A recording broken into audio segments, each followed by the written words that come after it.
Hey, what is up everybody? It's Animac here for AnimeUproar, and today I will be taking you on yet another wild ride on the emotional roller coaster that is the Boku no Hero manga right now. Deku finally broke down completely. Bakugo finally apologized to Deku for everything. Ochako finally held Deku's hand. How scandalous. Let's talk about it. If you enjoyed the Boku no Hero content here on the channel and you want us to keep it going, you know what to do. Just leave a quick like and comment. And of course, if you're new to the channel or you just haven't subscribed yet, make this the video that you subscribe and hit that notification bell to turn on all notifications. Now, a quick thank you to AFK Arena for sponsoring this video. AFK Arena is a fun, light RPG with hundreds of fantasy heroes split between 7 unique factions. Each hero has his own lore and background, they are all beautifully designed in the Renaissance art style, and thanks to AFK Arena's generous bonus system, you will be able to collect and build your epic dream heroes without having to grind all day long. And now, here's the big news. AFK Arena is updating their new summer mode on August 3rd, and they are introducing massive new features, including new game modes. Along with clearing stages and defeating your enemies, you will now be able to obtain additional bonuses through fishing, farming, and ship repair. These more casual modes will allow you to earn awesome bonuses while taking it easy and relaxing over the summer. The new update will also give you 1 free Celestial or Hypogean's hero, 60 free summons, and other amazing extras. But this is a limited time offer. The new gameplay and bonuses will only be available for 2 weeks between August 3rd and August 17th. So don't miss it. Download AFK Arena right now, link in the description. Finally, this video will of course contain Boku no Hero manga spoilers, so please proceed with caution, you have been warned. First up, I want to address the big Mineta controversy from the previous chapter that was actually trending on Twitter for several days. In case you guys didn't know, many people on Twitter were speculating that Mineta might be attracted to Deku based on what he said to Deku in chapter 321. Because I initially read the unofficial translation of that chapter, this didn't even cross my mind. The unofficial translation didn't have anything out of the ordinary. However, when the official translation came out on viz.com, it had Mineta saying the following words to Deku. "I never thought it was your power that made you awesome. I fell for you when you were scared and sweating buckets and quaking in your boots. Back when we found a path forward together, the way you were back then."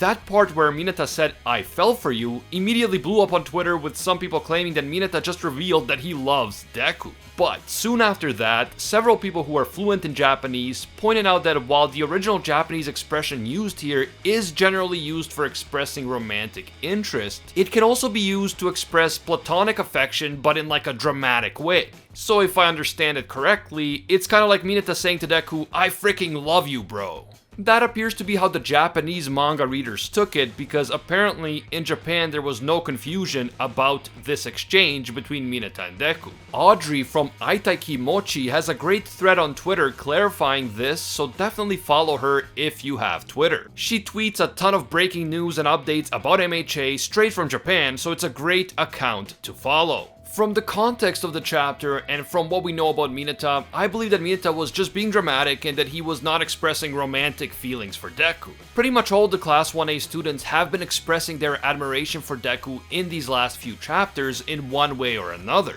so it makes sense that Mineta would do the same. So yeah, unless Horikoshi says otherwise, I think this was probably just a platonic "I love you bro" type deal. At the same time, people have the right to ship whomever they want. These are just fictional characters, so who cares? But I did want to take some time to talk about this because I want to use this opportunity to urge everyone not to feed into Twitter toxicity on this topic or other similar topics. Unfortunately, no matter what Horikoshi does now, he is going to be attacked by some segment of the fandom. If he comes out and says that Mineta loves Deku as a friend, someone's gonna be upset. If he comes out and says that Mineta loves Deku as more than a friend, other people are gonna be upset. And frankly, even if he doesn't say anything, someone will probably be upset. As I said, you can ship whomever you want, but please don't try to force your personal ship on everyone else. And definitely don't attack the author of the story if your preferred ship doesn't become canon. I'm not saying that you guys who watch my videos are the type of people who engage in this toxic stuff. In fact, I'm certain that the vast majority of you would never do that. But unfortunately, we've already had too many instances of Horikoshi and other mangaka getting threatening messages from keyboard commandos on Twitter over shipping and other nonsense. And I just want to take this opportunity to say that I have no sympathy for that type of behavior. Okay, now let's get back to the action. The latest chapter, which is named after Bakugo, starts off with Deku and Ida dropping back down to the ground after Ochako releases the effect of her zero gravity quirk. Before Deku and Ida hit the ground, Kirishima shows up and he is able to grab them. Kirishima then goes on to also express his admiration for Deku, just like the rest of the class has been doing. Kirishima remembers hearing an old news story about a kid his age who bravely rushed in to save his friend from a villain, and Kirishima knows that this kid was Deku. Kirishima says that being a hero has nothing to do with being strong or being special. It's all about that type of heroic attitude which drove a young Deku to risk his own life to save his friend. After Kirishima says this, the rest of Class 1A converges on the spot where he, Deku, and Ida are standing. Mina also calls out to Deku and asks him to come back to them so that they can all return to UA together. But Deku is still being stubborn. He says that he would love to go back, but it's just too dangerous. There are too many people seeking shelter at the UA right now, and he doesn't want to make them a target for the villains. That is when Bakugo himself steps in. Bakugo says that back when they were kids, he had always looked down on Deku because Deku was quirkless. In some ways, Deku was way behind Bakugo, mainly in terms of strength and power, since Bakugo had a great flashy quirk and Deku had nothing. But in other ways, Bakugo actually felt that Deku was always far ahead of him. I assume that Bakugo is referring to Deku's kindness and compassion and his courage and strength of character even in the face of being quirkless. It was easy for Bakugo to be popular, confident, and brave when he was born with an incredibly strong quirk. But the fact that Deku had such inner courage, strength, and resolve despite being born quirkless was something that Bakugo couldn't relate to. And so Bakugo was clearly self-conscious about this fact. Bakugo didn't want to admit to himself that deep down he actually felt inferior to Deku, and so he compensated by belittling Deku and putting him down. Bakugo knows that the way he treated Deku had nothing to do with Deku himself. Bakugo acted that way because he himself was insecure, and he couldn't stand the fact that a quirkless kid was in some ways superior to him. Bakugo then proceeds to finally fully apologize to Deku for everything that he had done to him in the past. Bakugo proclaims that Deku has been faithful to the ideals of All Might, and that he acted like a true hero up to this point. As we know, this is extremely high praise from someone like Bakugo, since Bakugo also deeply respects and idolizes All Might.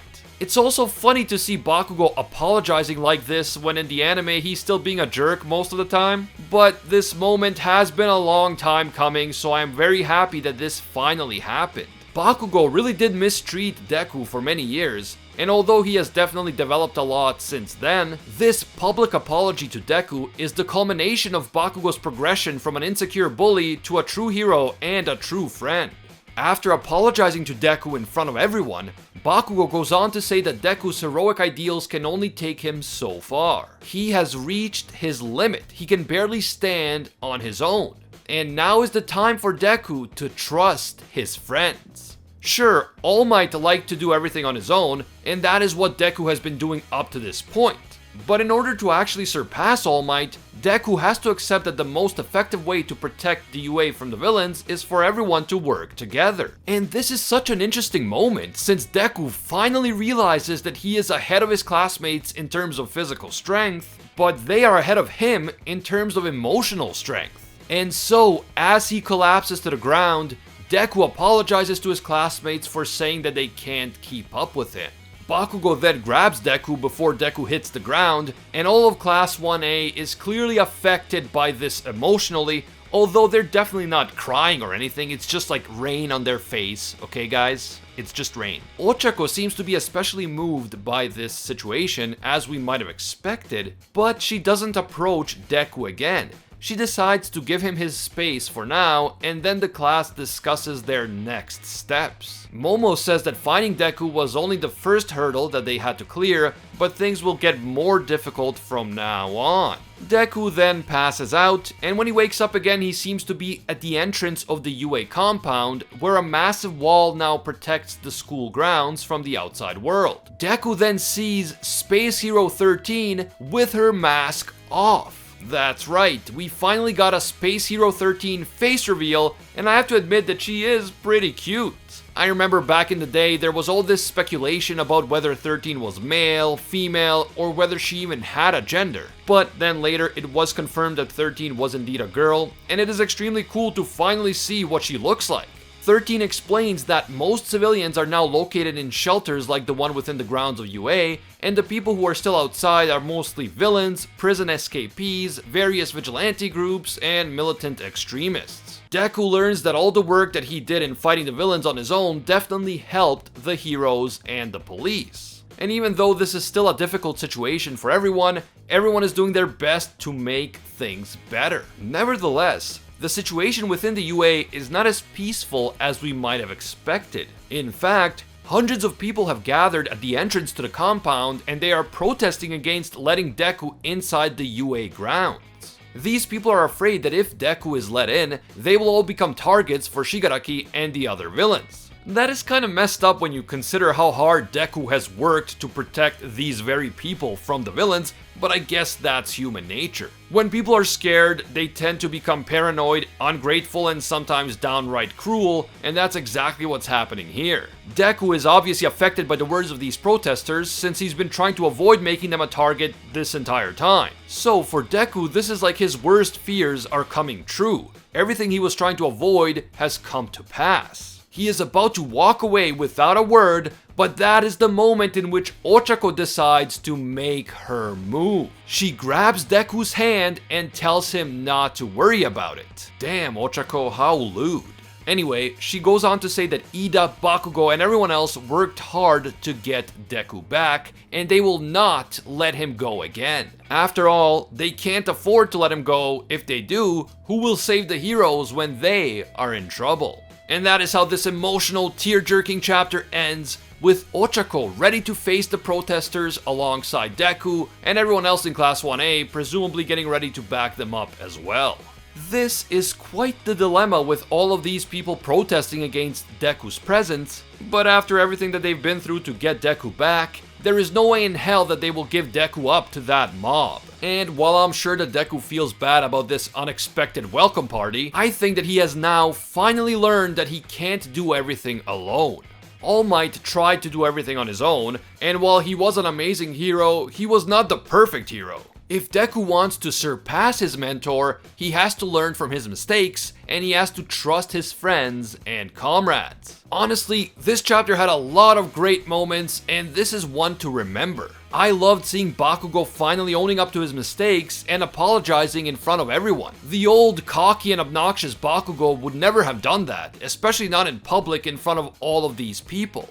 Bakugo has matured a lot, and I definitely respect that. I also loved that random Space Hero 13 face reveal. It did not disappoint. Finally, I really appreciated how Ochako stepped up at the end of the chapter. First, she sensed that Deku was overwhelmed, so she gave him his space. But then, when Deku needed her the most, she grabbed his hand and stood by his side. Pretty freaking adorable. Is Ochako about to summon the courage to confess her feelings to Deku at some point in the near future? I do like them as a couple, and the story has definitely been hinting at a potential romance between them for a long time, so I'm definitely rooting for them. Let me know what you guys thought of this historic chapter down in the comments below. Which was your favorite part, and what do you think is going to happen next? If you enjoyed this Boku no Hero video and you want to see more in the future, just leave a quick like. It only takes a second, but it helps a lot. And if you're new to AnimeUproar, or maybe you watch our videos but you haven't taken the time to subscribe yet, do me a favor and make this the video that you subscribe and hit that notification bell to turn on